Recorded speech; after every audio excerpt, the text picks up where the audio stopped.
групповая, отряд боевых кораблей противника. 5, 4, 3, 2. Корабль в точке, пуск. Вот так выглядит пуск гиперзвуковой ракеты. Циркон открылась крышка ракеты. Пошел такой мощный ударный здесь пуск, вертикальный подъем и полет на скорости до 9 махов.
Shalom. First and foremost, I want to give all praise, honor, and glory to Yahweh, Bahashem, Yahweh Shah, Bahashem, Kakodash. Double honors to the elders and apostles of Great Millstone who rule well. Peace, love, and salutations to the hopeful elect. This is your brother Dawadah from the Men of Valor camp here in Greenville, South Carolina. Coming back with another video. All right. Sincerity and in truth, and Lord willing, it can be edifying. And as you see right here, all right, from the sun, it says Russia launches 7,000 mile per hour Zircon hypersonic nuke missile. Okay, and I just wanted to show that. All right, now that's not an ICBM per se. All right, but this is Esau, perfecting his sword, man. Okay, the scriptures say that this was his blessing. All right, this wasn't something that was prevalent. Okay, 200 years ago. All right, centuries ago. All right, millennium ago, right? This is something that's relatively new, and the Lord has put it in the spirit of these Edomites, all right, and these other heathens, all right, following after Esau to create these weapons, okay? Because this as talks about this World War III is going down. All right, this war isn't going to be fought like the other wars. This is Isaiah chapter 9 and verse 5. It says, "For every battle of the warrior is with confused noise and garments rolled in blood." So, I always try to imagine, if you've seen the movie 300, all right, dealing with the Spartans, those type situations. All right, that's how war was fought, for the most part. All right, then the Lord put it in Esau's spirit to create, the gauntlet gun. All right, these guns. All right, dealing with gunpowder and whatnot, and that's how Esau triumphed over Gad, because before that, Gad was giving them a run for their money. All right, but see, it was our turn to fall. Okay, the Israelites, it was our turn to fall, and the Lord allowed Esau to perfect his sword, man. Okay, so what I just showed there, all right, was a warfare unlike what was fought in the past. All right, verse 5 again, it says, "For every battle of the warrior is with confused noise and garments rolled in blood." Bloody garments, very, very much hand-to-hand combat, sword fighting, or even arrows. All right, but this is something completely different. It says, "But this, all right, this war that we're entering, this war that we're, that we see coming upon, a few different fronts right now." All right, it says, "But this shall be with burning and fuel of fire." And what we just saw was an example of that, going back to this video. Okay, once again, Russia launches 7,000 mile per hour Zircon hypersonic nuke missile. Esau has perfected his damn sword, man. All right, and Yahweh Bashim Yahweh Shai has put the spirit upon these damn devils to be able to do that. Okay, and it's gonna be for a purpose. Hey, this next war is gonna be. This is how they fighting, man. All right, yes, the Russians have sent troops and whatnot into Ukraine.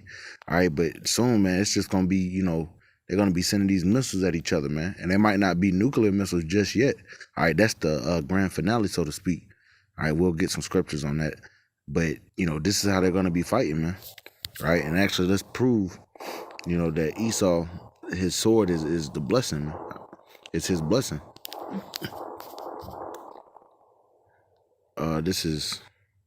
Let's go to Revelation 6 and verse, let's see.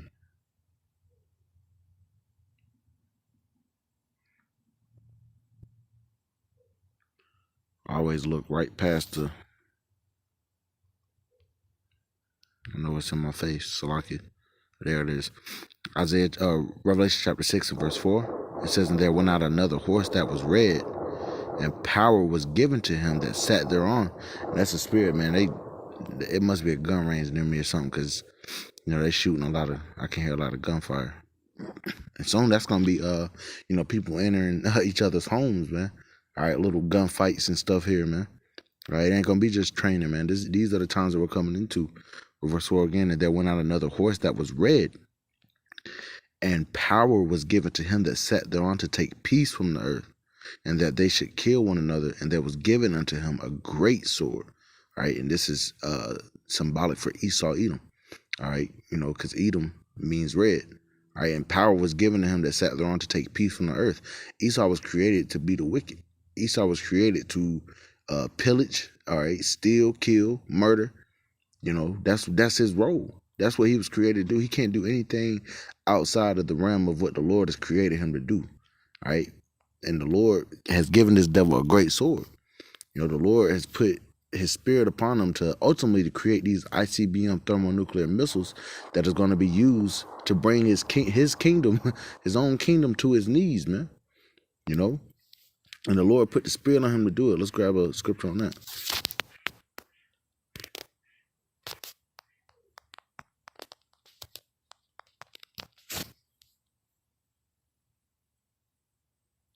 This is Isaiah chapter 54 and verse 16. It says, behold, I have created the smith that bloweth the coals in the fire, and that bringeth forth an instrument for his work, and I have created the waster to destroy. Right? So the Lord created the smith that bloweth the coals in the fire. The Lord has put the spirit on these devils, all right, which is going back, dealing with these bombs. Okay, first with the atomic bomb, all right, that the United States dropped on Japan. The Lord put it in their spirit to learn how to split atoms. Okay, this is relatively new technology to the world. All right, but how about Shema Shai, man? Hey, this is stuff that he knows. He creates this and puts it in the people of the earth's mind to bring it forth. Okay, and on the left hand side, and it's giving them to what? Destroy one another, man. Because that's how this place is going out. All right, once again, as we enter World War III, you're going to see a whole lot of these like those hypersonic missiles being shot, okay, at different targets. All right, and then the end all be all is going to be what? That thermonuclear destruction. Okay, you're going to have Russia, China, all right, NATO and the EU, man. They're gonna shoot their missiles upon America, Babylon the Great. Okay. Mutually assured destruction is what they call it, MAD. Right, because the death rate, man, is gonna, as something that Elder Menachezot has said many times through the Spirit. All right, the Lord is going to top the high score for deaths on the earth, man. And one day, all right, and one day, man, that's gonna be, all right, and so much so that we're gonna need deliverance out of that. All right, that's literally going to be, where that salvation takes place. Yahweh Shah is going to gather his elect, all right, from the four corners of the earth, and he's going to save them out of America, Babylon the Great, just in the nick of time. All right, but let's get this right here to further expound upon it. Just a couple scriptures going into the missiles. you know, 'cause that's the vibration that's out. Hey, Russia ready to use them damn missiles, man.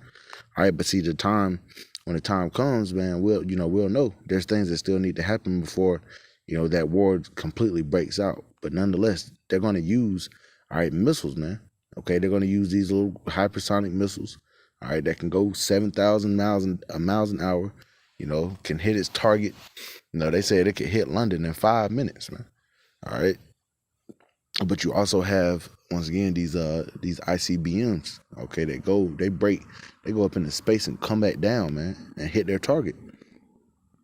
This is Malachi chapter 4 and verse 1. It says, "For behold, the day cometh that shall burn as an oven, and all the proud, yet and all that do wickedly shall be stubble.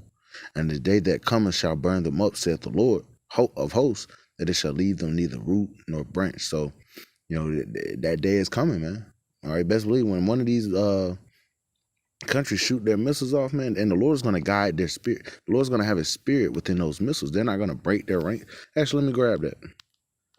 Let's get into that real quick.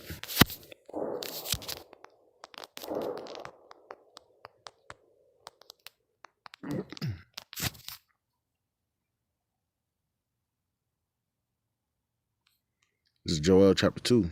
I'm going to start at verse 1. It says, "Blow ye the trumpet in Zion, and sound an alarm in my holy mountain. Let all the inhabitants of the land tremble, for the day of the Lord cometh, for it is nigh at hand." And that's why we're blowing that trumpet, saying that, hey, the day of the Lord is coming, man. That destruction is coming. All right, and you want to be found on the good side of Yahweh Shem Yahushua if you're a so-called Negro, Latino, or Native American. Verse 2, it says, "A day of darkness and gloominess, a day of clouds and of thick darkness. As the morning spread upon the mountains, a great people and a strong, there have not been ever the light, neither shall be any more after it, even to the years of many generations." Man, this is gonna be that day. It's never gonna be a time like this again, man. This is the war to end all wars. Verse 3, "A fire devoureth before them, and behind them a flame burneth. The land is as the garden of Eden before them, and behind them a desolate wilderness, and yet nothing shall escape them." So, basically saying, man, all the trees and, all the life before, a missile would drop on it. And afterward, it'd be a desolate wilderness. And mainly America, Babylon the Great, is going to be a desolate wilderness, man. All right, it's going to be a desert. It's not going to ever be inhabited again, man. The Lord is going to nuke this place off the face of the earth. Verse 4, it says, "The appearance of them is as the appearance of horses, and as horsemen, so shall they run." And as you saw, just for reference, all right, which once again, the missile that I showed, or the video dealing with Russia, that wasn't an ICBM, but you could see, if they shoot an assortment of those, man, that's basically how the ICBMs are shaped as well, man. Okay, you see it's kind of like a rocket. All right, and then Revelation speaks about in their heads they do hurt, man. Because it's a lot of destruction within those missiles. Those are the weapons of the Lord's indignation. It says, verse 4, "The appearance of them is as the appearance of horses, and as horsemen, so shall they run. Like the noise of a chariot on top of mountains shall they leap." If you had a company of chariots and horses on top of mountain, it would be very loud.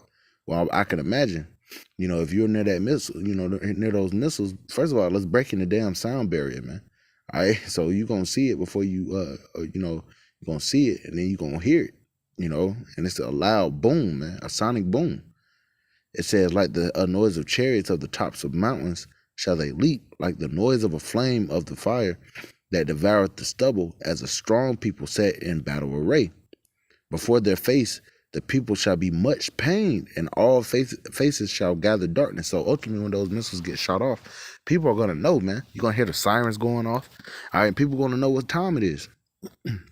Verse 7, "They shall run like mighty men. They shall climb the walls like a men of war, and they shall march everyone on his ways, and they shall not break their ranks." Why? Because the Lord is going to put the spirit upon those missiles. They're not going to thrust through. Like it says, that's the spirit. Verse 8, "Neither shall one thrust another. They shall walk everyone in his path, and when they fall upon the sword, they shall not be wounded." Because these are missiles. These aren't horses or chariots, man. It might have the appearance. All right, it's being described to as the appearance because, once again, this technology wasn't something that was prevalent during the time where these prophecies were written. Right? They were describing in ways that they could understand. And so they referred to them as horsemen in battle array and describing the noise of them, man. Right? Because that technology was for this time. It says, verse 9, they shall run to and fro in the city, they shall run upon the wall, they shall climb up the houses, they shall enter into the windows like a thief, right? Quick, man. Okay, quick. 5, 10, 15, 20, 30 minutes, man. Within an hour. The scriptures say in 1 hour, man, Babylon the Great is going to be utterly desolate. Verse 10, it says, the earth shall quake before them, the heavens shall tremble, the sun and the moon shall be dark, and the stars shall withdraw their shining. And the Lord shall utter his voice before his army, for his camp is very great. For he is strong that executeth his word. For the day of the Lord is great and very terrible. Who can abide it? Okay, so man, these are the weapons of the Lord's indignation, man. And he's put it in Esau's spirit, you know, and these other nations, you know, like China, North Korea, you know, even India, to perfect, all right, these weapons, because they're going to be put to use. They're not going to be put in a damn museum. All right, there's not going to be peace talks to be able to deter these missiles from ever being used. The Lord is going to, like the scripture, they shall think an evil thought, and they're gonna shoot these damn missiles, man, and they're gonna burn America, Babylon the Great, and that's what's shortly to come in due time, man. But Lord willing, this year, man. All right, we know things got to come to pass, but Lord willing, it's soon. All right, these people are gonna be, they ain't gonna know what to do, man. They're gonna know they fucked up. All right, but Lord willing, this is edifying. I want to give all praise, honor, and glory to Yahweh, Bashim, Yahweh, Bahashem, Kakwadash. Double honors to the elders and apostles of the great millstone who rule well, and peace, love, and salutations to the hopeful elect. Till next time, Shalom.